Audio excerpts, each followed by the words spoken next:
Et si je vous proposais aujourd'hui de faire un tour de voiture, mais pas n'importe quelle voiture, des voitures rétro. Nous sommes ici à Homblières pour aller voir justement les belles rétros d'Homblières, une association dont les membres nous accueillent gentiment cet après-midi pour nous présenter quelques-uns de leurs véhicules. Vous allez voir, ce sont de véritables passionnés et on va vivre ensemble un voyage automobile dans le temps. C'est super sympa une promenade comme ça qui est un peu aussi un voyage dans le temps.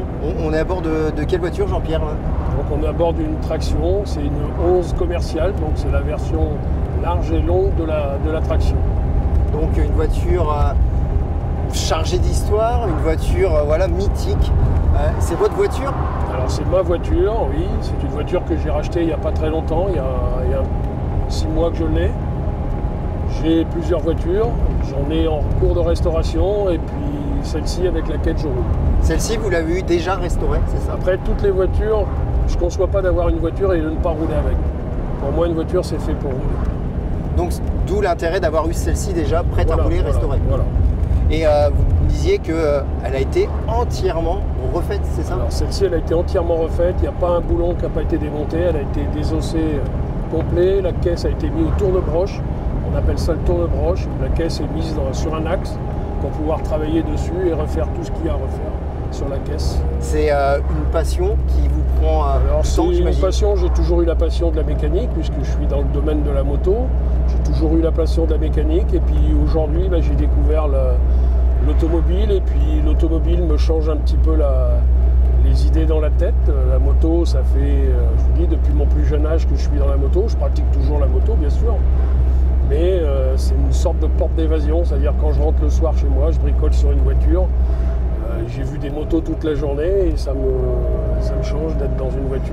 On reste quand même sur un véhicule, on reste quand même sur quelque chose qui roule. On reste sur de la mécanique, je fais aussi de l'ULM, tout ce qui est un moteur, tout ce qui est un moteur m'intéresse. Ça roule, ça vole, ça va sur l'eau. Voilà. Est-ce que pour l'époque c'était une voiture en avance sur son temps ou c'était la voiture de son époque?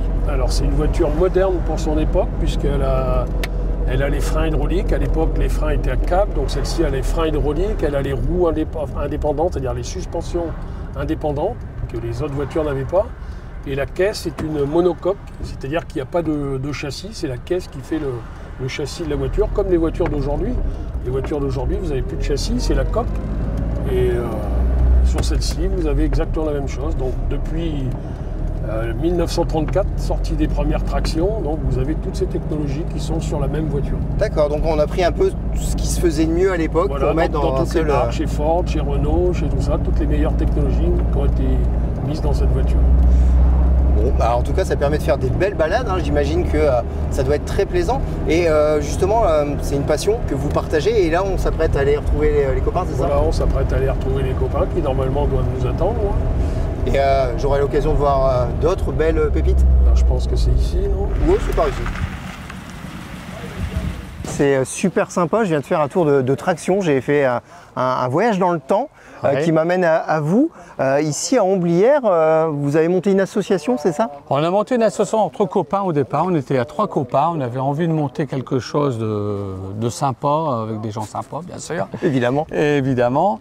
Et ben on a mis ça en route, on est parti à 3 et maintenant on est arrivé à une vingtaine, donc c'est bien et on n'a que quelques mois d'existence puisqu'on a démarré en janvier. Et c'est ça qui est fort, c'est parce que ça démarre seulement, mais il y a déjà un bel engouement. Oui. C'est une passion que beaucoup de monde partage, ça, la voiture ancienne? Ben, je crois que même dans les gens qui n'ont pas de voiture, ils partagent assez. On a toujours beaucoup de gens qui viennent voir les voitures, on fait une balade, on nous fait signe, on klaxonne. Enfin, c'est toujours très sympa. C'est vraiment convivial. Tout de suite, il y a un contact qui se fait, les gens font coucou quand vous êtes en sortie. Oui, en sortie, oui, c'est extra ça, parce que et puis on a envie d'arrêter, de montrer aux gens ce que l'on fait, etc. Et puis il y a toujours, selon les modèles, mon père, mon grand-père en avait une, j'en avais une, dommage on ne l'a plus. Et c'est exactement la même ou pas la même, mais c'est toujours. Et puis c'est un peu aussi, une fois qu'on en a une, on en veut 2, on en veut 3, on en veut 4. Après on se dit, il faut qu'on achète un garage. Hein, c'est ça le piège? C'est ça le piège. En fait, le gros piège, c'est ça. Alors vous vous retrouvez entre copains, vous organisez des événements, vous commencez. On commence, on fait des balades touristiques. Hein, on a fait la Thiérache au mois fin avril. Au mois de fin septembre, on organise sur le chemin des Dames. Hein, on part d'ici, on va jusqu'au chemin des Dames. Et puis on fait aussi des rassemblements. On organise notre premier rassemblement à Homblières le 1er septembre, le dimanche 1er septembre, le jour de la braderie, enfin de la brocante, pardon. Je suis certain qu'il y aura un carton. Il y a même des gens qui vont vouloir les acheter, vos voitures. Quelqu'un qui est comme ça, qui voudrait se lancer, acheter une voiture, voilà, il faut être connaisseur, il faut être un peu mécano, il faut connaître l'histoire de la voiture pour faire partie d'un club. C'est un peu select, il faut s'y connaître ou n'importe qui peut y aller? Nous, on a des gens qui n'ont même pas de voiture, mais qui viennent au club. Donc la preuve que... il ne faut surtout pas se précipiter. Moi, j'aime la 2 chevaux, là, je l'ai achetée au bout de 2 ans de recherche. Bon, je savais que j'allais trouver, mais je voulais quelque chose de particulier. Donc voilà. Et entre copains, de temps en temps, vous échangez un peu vos voitures, vous conduisez un peu les voitures des uns oui, des autres? on se conduit les uns les autres, parce que parfois, il y en a qui ont 2, 3, 4 voitures. Bon, il faut les faire tourner, donc il faut bien qu'on trouve un moyen pour les faire tourner. D'accord, ouais, je vais peut-être m'inscrire au club, alors comme ça, je pourrai faire tourner les voitures. Hein. Pas de souci. Merci. Bon, alors me voilà au volant de quel type de voiture, Pierre là? Alors une Citroën Ami 6 D'accord. de 1963. C'est la vôtre? C'est la mienne, oui, tout à fait. C'était celle de mon oncle il y a quelques années. C'est là, si je peux la prendre en main, combien... C'est jouable? Oui, tout à fait. En quelques minutes, on la prend en main. C'est juste le levier de vitesse. Les vitesses sont différentes par rapport à une boîte automatique. C'est un peu différent. Il faut passer les vitesses. Mais c'est tout. Ça, il faut respecter la voiture. Il faut l'écouter.